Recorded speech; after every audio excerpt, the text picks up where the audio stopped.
A passagem apocalíptica de 2 Tessalonicenses capítulo 2 nos revela o que aconteceu antes da segunda vinda do Senhor. 2 Tessalonicenses capítulo 2 versículos 3 a 4, ninguém vos engane de forma alguma, pois esse dia não chegará, a menos que primeiro venha a apostasia e que seja revelado ao homem do pecado, o filho da perdição, que se opõe e se exalta acima de tudo o que se chama Deus ou que é adorado. Para que ele, como Deus, se assente no templo de Deus, mostrando-se que ele é Deus. As atividades do anticristo serão envoltas em mistério, alimentadas pelo poder oculto de Satanás e acompanhadas por milagres falsificados, sinais falsos e enganosos. Se pergunta se a fonte do poder enganoso do anticristo está nas profundezas do inferno, pois ele é energizado pelo próprio Deus do engano. Esta força sombria lhe concederá a capacidade de executar sua agenda enganosa, desviando multidões e causando grande confusão e dano espiritual. Ele explorará as fraquezas e vulnerabilidades da humanidade, apelando aos seus desejos e aproveitando a sua falta de discernimento. O homem do pecado será uma figura sem precedentes na história do mundo. Ele acabará por ser revelado e exaltar-se-á acima de tudo o que é considerado piedoso. Ele se posicionará calorosamente como um substituto de Deus na vida das pessoas, tornando-se um ídolo a ser adorado. O desejo de Satanás de ser adorado será cumprido através deste homem do pecado, enquanto ele engana a humanidade e se apresenta como seu salvador. Esta figura enganosa prometerá aos seus seguidores paz e alegria no mundo presente, em vez de se concentrar na esperança do céu ou de um mundo futuro.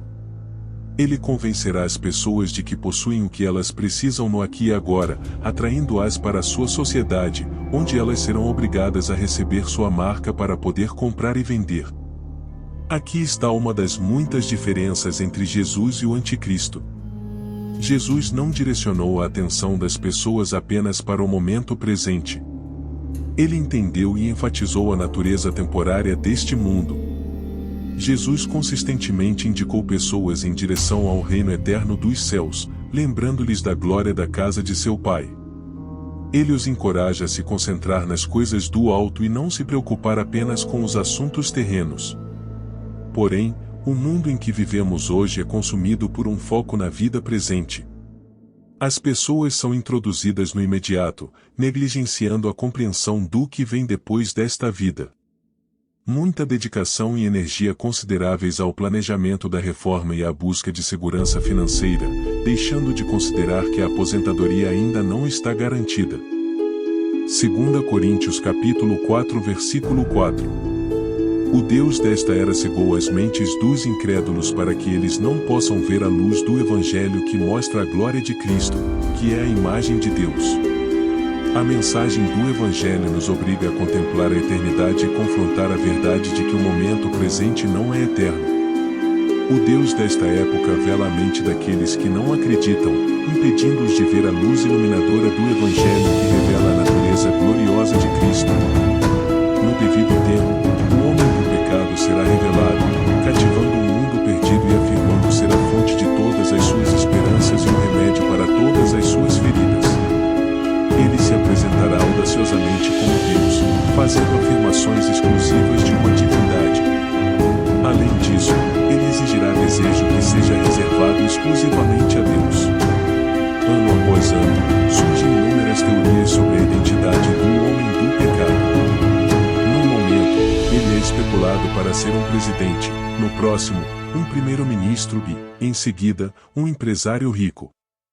Mas quando o homem do pecado emerge no cenário global, não há dificuldade em considerar sua verdadeira natureza como o anticristo. A segunda coisa que Paulo disse que aconteceu antes da vinda de Cristo é que há uma grande apostasia na igreja. A identidade do homem do pecado, o anticristo, permanece não revelada, enquanto certos estudos bíblicos sugerem que ele pode estar vivo em nossos tempos atuais. Esta afirmação, embora plausível, não pode ser definitivamente confirmada. No entanto, permanece uma certeza: o espírito do anticristo já está presente no mundo.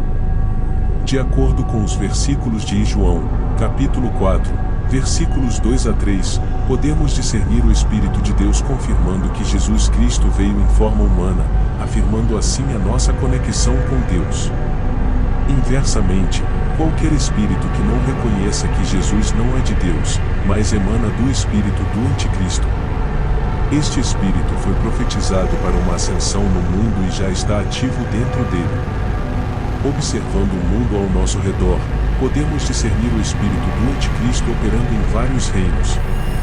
É evidente nos governos, na indústria do entretenimento, nos canais de notícias, nas empresas e até nas instituições educacionais. Examinando a direção da sociedade está se encaminhando e os valores sendo glorificados, a presença do espírito anticristo se torna aparente em diferentes aspectos de nossas vidas.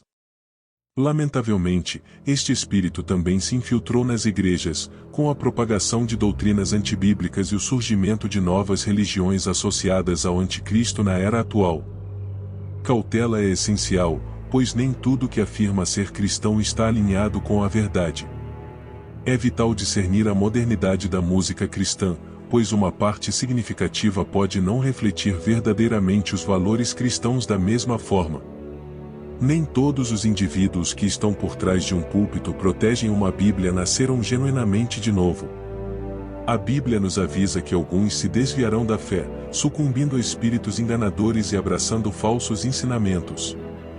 Portanto, não deveria ser uma surpresa quando encontramos igrejas promovendo falsas doutrinas ou testemunhando ocorrências inverídicas dentro delas. A Bíblia nos informa especificamente sobre essas eventualidades. O espírito do anticristo procura enganar os mesmos escolhidos de Deus, contribuindo para um grande afastamento da verdade. Falsas doutrinas e ensinamentos que já estão presentes na igreja serão fundamentais para alcançar isso. Estes ensinamentos parecem convincentes, fazendo com que as pessoas rejeitem a verdade do Evangelho. Eles fornecerão uma licença para ceder a desejos pecaminosos e viver um estado de pecado dentro da igreja. Irão surgir numerosos falsos mestres, disseminando doutrinas e ensinamentos errôneos. Esses indivíduos não surgirão no mundo, mas virão de dentro da própria igreja. É desanimador perceber que mesmo professores de confiança podem permitir que o espírito do anticristo influencie seus corações. Um exemplo ilustrativo disso ocorreu há vários anos atrás, quando um grupo de pregadores dentro da igreja começou a espalhar falsos ensinamentos sobre a graça, a salvação e o reino de Deus. Sua doutrina colocou uma ênfase excessiva na graça de Deus, distorcendo-a em uma desculpa por causa do pecado irrestrito. Eles propagaram a noção de que Deus, em sua abundância de graça e compaixão, não se preocupariam se seus filhos persistissem em um estilo de vida de pecado perpétuo. Este ensino distorcido rapidamente ganhou popularidade, espalhando-se pelas roupas, pois concede aos crentes a liberdade de viver de acordo com os desejos mundanos. Foi alarmante testemunhar de maneira tão simples que muitos crentes abraçaram este falso ensinamento e o propagaram para outros. O fascínio deste ensino era o alinhamento com os desejos e preferências dos indivíduos. No entanto, devem ser reconhecidos como uma falsa doutrina, pois levaram os crentes ao pecado e os levaram a se desviarem da verdade da palavra de Deus. Além disso, a palavra de Deus em Romanos, capítulo 6, versículos 1 a 2, adverte contra o abuso da graça de Deus como uma licença para pecar, e o que diremos, então? Continuaremos no pecado para que a graça possa abundar? Deus não permita que nós, que estamos mortos pelo pecado, vivamos mais tempo nele, pois levaram os crentes ao pecado e os levaram a se desviarem da verdade da palavra de Deus. Além disso, a palavra de Deus em Romanos, capítulo 6, versículos 1 a 2, adverte contra o abuso da graça de Deus como uma licença para pecar, e o que diremos, então? Continuaremos no pecado para que a graça possa abundar? Deus não permita que nós, que estamos mortos pelo pecado, vivamos mais tempo nele, pois levaram os crentes ao pecado e os levaram a se desviarem da verdade da palavra de Deus. Além disso, a palavra de Deus em Romanos, capítulo 6, versículos 1 a 2, adverte contra o abuso da graça de Deus como uma licença para pecar, e o que diremos, então? continuaremos no pecado para que a graça possa abundar? Deus não permita que nós, que estamos mortos pelo pecado, vivamos mais tempo nele. Qualquer ensinamento que inspire ou dê liberdade para pecar é um ensinamento do espírito do anticristo e está caminhando para a apostasia da igreja. A vida perpétua de pecado fará com que o crente retroceda ao aceitar falsos ensinamentos, mostrando nossa falta de compreensão sobre a palavra de Deus e a doutrina de Deus que afirmamos acreditar. Você vê, espíritos como esses são inspirados pelo anticristo para cumprir as escrituras que dizem, exceto que primeiro ocorra uma apostasia e aquele homem do pecado seja revelado, o filho da perdição, que se opõe e se exalta acima de tudo o que se chama Deus ou que é adorado. Portanto, como crentes, há uma grande necessidade de sermos vigilantes em oração e permanência firmes. Nossa vigilância para que o espírito do anticristo, através de falsos ensinamentos, não nos afaste de Deus.